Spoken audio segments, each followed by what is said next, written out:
আজকে আমরা জঙ্গলের ভিতরে বসে আছি আপনার কালো মাথুরার ছবি তোলার জন্য। এর ইংরেজি নাম হচ্ছে কালিস ফিসেন্ট। তো আমরা জঙ্গলে গেছি এটার জন্য, ছবি তোলার জন্য।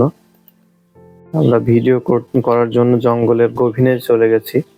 যাওয়ার পরে আমরা সবাই বসে আছি, ও কখন আসে। অনেক অপেক্ষা করার পরেও আসেনি। পরে দেখলাম যে কিছু বানর এসে পানি খাচ্ছে, এটাও অনেক ইন্টারেস্টিং। ঝুলে ঝুলে পানি খাচ্ছিল। অনেক অপেক্ষার পর দেখলাম যে জঙ্গলের ভিতরে কি যেন কালো ঘুরে বেড়াচ্ছে। তখনই বুঝতে আর বাকি থাকলো না যেটাই আমাদের কালিস ফিসেন্ট, কালো মাথুরা। এটা আসলে একটা জঙ্গলের ময়ূর পাখি। তো অনেক অপেক্ষার পরে ও দেখলাম যে নামলো। নামার পরে পানি খাওয়ার জন্য নামছে। ওখানে অনেক পোকা টোকাও আছে, ওইটাও খাওয়ার জন্য নামছে। তো ওর মতো পানি খাওয়া শুরু করছে। তো আমরা ভাবছি যে মেয়ে পাখিটা কি আসবে না। কিছুক্ষণ অপেক্ষা করার পরে দেখলাম যে মেয়ে পাখিটাও আসলো।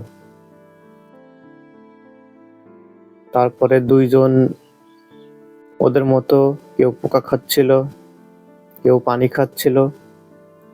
ওই মোমেন্টটা অনেক সুন্দর লাগছিল। তো ওদের ভিডিও আমি করলাম, কিছু কিছু ছবি তুললাম।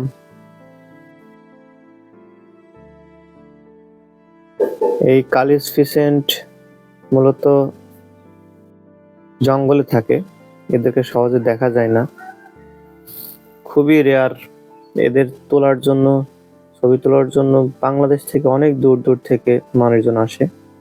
তো এরা পানিও খায় এবং ওই স্থানে পোকাও খায়। আসলে জায়গাটা অনেক সুন্দর। কাঠবাদামের পাতা পড়ে থাকে, ওখানে অনেক পোকা টোকা হয়। জঙ্গলের ভিতরে অল্প একটু পানি থাকলে ওরা ওখানে পানি খেতে আসে। কালো মাথুরা যেটা, ওটা পুরুষ। আর এখন যেটা দেখলেন, এটা মেয়ে মাথুরা।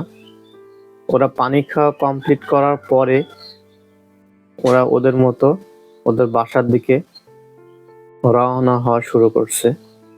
তো এই ভিডিওটা কেমন লাগলো আপনারা জানাবেন। সবাইকে ধন্যবাদ।